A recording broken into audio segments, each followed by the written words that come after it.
आप सभी मसीह भाई बहनों को मेरा जय मसीह। आज मैं आपके लिए लेकर आई हूँ बहुत ही इम्पोर्टेंट और बहुत ही मीनफुल टॉपिक कि हम पवित्र आत्मा क्या है और उसके बारे में हम कैसे जान सके।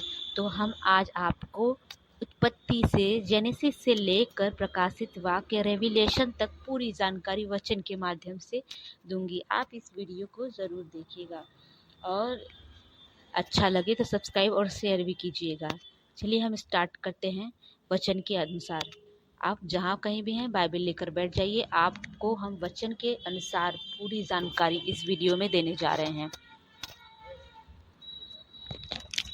जैसे पवित्र आत्मा के बारे में बाइबल में हम उत्पत्ति से लेकर प्रकाशित वाक्य तक कैसे जाने, इसका प्रमुख वचन हम आपको वचन के माध्यम से बताएंगे। नीचे लिखा है ये है कि हम आपको बता रहे हैं कि यह एक व्यापक विषय है, इसलिए मैंने प्रत्येक महत्वपूर्ण खंड आपको इसके उदाहरण स्वरूप बताएंगे कि पवित्र आत्मा क्या है। उत्पत्ति में कहाँ से स्टार्ट करेंगे तो उत्पत्ति में हम जो उत्पत्ति एक मूसा द्वारा लिखा गया था, उसके मूसा द्वारा जो प्रभु के दास थे उनके 5 पुस्तक है। उत्पत्ति, निर्गमन, लय व्यवस्था, गिनती, व्यवस्था, विवरण। तो उत्पत्ति में हम जानेंगे कि पवित्र आत्मा का कार्य सृष्टि और जीवन प्रदान करना है। जैसे उत्पत्ति 1:2 में लिखा है, और पृथ्वी बेडौल और सुनसान पड़ी थी, गहरे जल के ऊपर अंधियारा था तथा परमेश्वर का आत्मा जल के ऊपर मंडराता था। भूमि का सृष्टि के आरंभ में सक्रिय सृजन की प्रक्रिया में सहभागी। उत्पत्ति 6:3 में लिखा है, तब यहोवा ने कहा, मेरा आत्मा मनुष्यों से सदा लड़ता न रहेगा। क्योंकि इसमें दिया है कि मानव जाति का व्यवहार, जाति के साथ व्यवहार करना, उन्हें पाप के विरुद्ध चेतावनी देना, इसमें बताया गया है। और इतिहास की पुस्तकें हमें ये बताती है कि पवित्र आत्मा का कार्य अस्थायी सामर्थ्य प्रदान करना है, विशेषकर नेतृत्व और न्याय करने के लिए। और न्यायियों 3:10 में लिखा है कि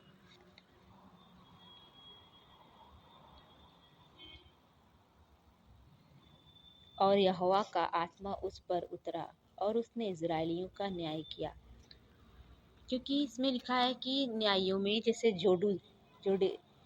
जजेस में लिखा है कि ओत्निएल और सिमसौन को ईश्वरीय शक्ति देना ताकि वे इज़राइल को शत्रु से बचा सके। और आगे हम आपको वचन बताते हैं, 1 शमूएल 16:13 में लिखा है कि और उस दिन से लेकर यहोवा का आत्मा दाऊद पर बल से उतरा।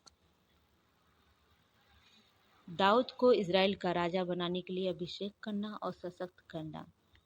और उसके बाद आता है भविष्यवक्ताओं की पुस्तक, प्रॉफिट्स बुक्स में लिखा है कि पवित्र आत्मा का कार्य ईश्वरीय संदेश प्रदान करना और मसीह के युग की भविष्यवाणी करना है।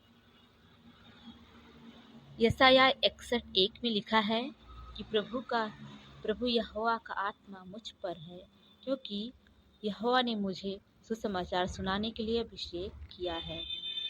क्योंकि इसमें दिखाया गया है कि यीशु ने जब उसके आने से पहले उसकी सेवकाई कहाँ से स्टार्ट होगी, तो उसके बारे में पहले से ही भविष्यवाणी कर दी गई थी। जो एक प्रॉफिट थे यशायाह, उनके द्वारा प्रभु ने अपना आत्मा और अपने बारे में, अपने पुत्र के बारे में सब कुछ जानकारी दी। उसमें यीशु ने बाद में अपने सेवकाई और शुरुआती में इस वचन का उपयोग किया था। जब प्रभु आराधनालय में गए थे तो इस वचन का प्रयोग किए थे कि प्रभु का आत्मा मुझ पर है। और उसके बाद अगर हम आपको आगे वचन में ले जाएं तो लूका 4:18 में यह वचन लिखा है कि यह मसीहा के अभिषेक को दर्शाता है कि हमारे प्रभु यीशु मसीह के अभिषेक का कैसे उनका अभिषेक हुआ था, इस बारे में दर्शाता है।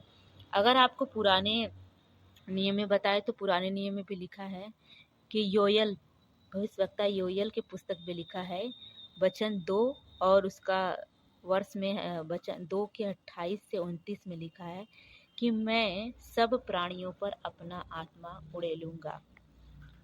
जैसे पिंतेकुस्त के दिन उन्होंने किया था, परमेश्वर ने सब कुछ होने से पहले ही बता दिया था कि मैं अपना आत्मा उड़ेलने वाला हूँ और तुम सब कहीं मत जाना। एक नई वाचा के तौर पर की भविष्यवाणी की गई थी कि मैं अब से एक नई वाचा बांधूंगा कि मैं तुम सब पर अपनी आत्मा उड़ेलूंगा, और जिसमें सभी पर आत्मा उड़ेला भी गया था।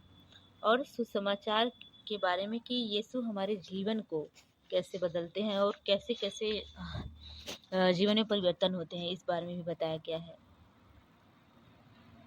और पवित्र आत्मा का कार्य ये होता है कि यीशु को सामर्थ देना और विश्वास को जन्म देना है। अगर आप देखें मत्ती नए नियम में 1:20 में लिखा है और लूका 1:35 में लिखा गया है, क्योंकि जो उसके पेट में है वह पवित्र आत्मा की ओर से है। यीशु मसीह कुंवारी के जन्म से उनकी भविष्यवाणी हो गया था कि वो कुंवारी के जन्म से सक्रिय भूमिका निभाएंगे। और फिर अगर हम आप देखें तो बाइबल के नए नियम की पुस्तक लूका के 3:22 में लिखा है, और पवित्र आत्मा शारीरिक रूप में कबूतर के समान उस पर उतरा।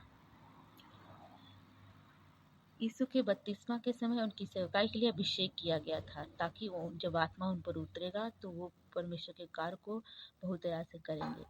और अगर हम प्रेरितों के काम में देखें एक्ट में, कि वहाँ से चर्च का जन्म होता है, कलीसिया का जन्म प्रेरितों के काम से होता है।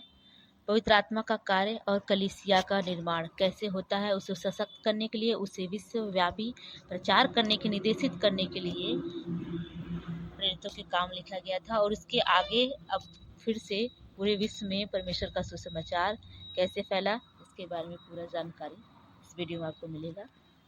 हालेलुया। प्रेरितों के काम 1:8 में लिखा है कि परंतु जब पवित्र आत्मा तुम पर आएगा तो तुम सामर्थ पाओगे और यरूशलेम और सारे यहूदिया और सामरिया में और पृथ्वी की छोर तक मेरे गवाह होगे। भूमिका मिशनरी कार्य और गवाही देने के लिए कलीसिया का सशक्त पदार्थ करना है। प्रेरितों के काम 2:4 में लिखा है, और वे सब पवित्र आत्मा से भर गए और जिस प्रकार आत्मा ने उन्हें बोलने की सामर्थ्य दी वे अन्य अन्य भाषाएं बोलने लगे। पिंतेकुस्त के दिन कलीसिया का जन्म, आत्मिक वरदानों का वितरण और विश्वासियों के जीवन में पत्रियां आए। एक तरह से एक पत्रियां, जब कि हम सब कैसे परमेश्वर की पत्री हैं, और जो कोई हम सबको पढ़ता है तो प्रभु का महिमा करता है, क्योंकि वो हम सबके जीवन में, और हम सब खुद प्रमुख पत्री हैं, क्योंकि हम चाल चलन प्रभु के अनुसार है ना, प्रभु जैसा है। और लिखा है कि पवित्र आत्मा का कार्य विश्वास का सील, मार्गदर्शन और पवित्रता लाना है। रोमियो के 8:9 में लिखा है, परंतु यदि किसी में मसीह का आत्मा नहीं तो वह उसका नहीं। अगर सचमुच में प्रभु का आत्मा हम पर किसी पर भी नहीं है तो हम प्रभु के जन नहीं है। विश्वासियों के भीतर पवित्र आत्मा जाता है और उनके संग निवास करता है, उन्हें मसीह का बनाने में मदद करता है। अगर आप देखें नए नियम में गलातियों की पुस्तक 5 के वचन 22 से लेकर 23 में आत्मा के फल के बारे में भी दिया गया है कि आत्मा का फल प्रेम है, आनंद है, मेल है, धीरज है, कृपा, भलाई, विश्वास, नम्रता और संयम है। अगर हम मसीह के चरित्र में ढल गए हैं तो हमें पवित्र आत्मा का फल भी धीरज से उसे ग्रहण करना होगा, क्योंकि अगर जिसके अंदर पवित्र आत्मा का फल की वचन को पालन करने की क्षमता नहीं है तो हम प्रभु के पूरी तरह से पवित्र प्रभु के प्रति समर्पित नहीं है, तो हमारे जीवन में काम नहीं होगा। इफिसियों 4:30 में लिखा है, हालेलुया। और परमेश्वर के पवित्र आत्मा को शोकित मत करो, क्योंकि विश्वासियों को पवित्रता से जीवन जीने के लिए प्रेरित करता है पवित्र आत्मा। अगर हम उसे शोकित करेंगे तो वो हमसे नाराज होकर चली जाएगी, इसीलिए हमें शोकित नहीं करना है। अब आ गया है प्रकाशित वाक्य। प्रकाशित वाक्य में भविष्य और अंत के बारे में बताया गया है कि पवित्र आत्मा का कार्य चेतावनी देना है, आशा देना और ईश्वरीय योजना को प्रकट करना है। प्रकाशित वाक्य 22:17 में लिखा है, आत्मा और दुल्हन दोनों कहती है आ। भूमिका में ये हमारे बारे में बताया गया है कि संसार को अंतिम निमंत्रण देना, यीशु मसीह के लौटने की इच्छा व्यक्त करना। प्रकाशित वाक्य 14:13 में लिखा है, जो प्रभु में मरते हैं वे धन्य हैं। आत्मा कहता है हाँ, क्योंकि वे अपने परिश्रम से विश्राम पाएंगे। मृत्यु में विश्वासियों को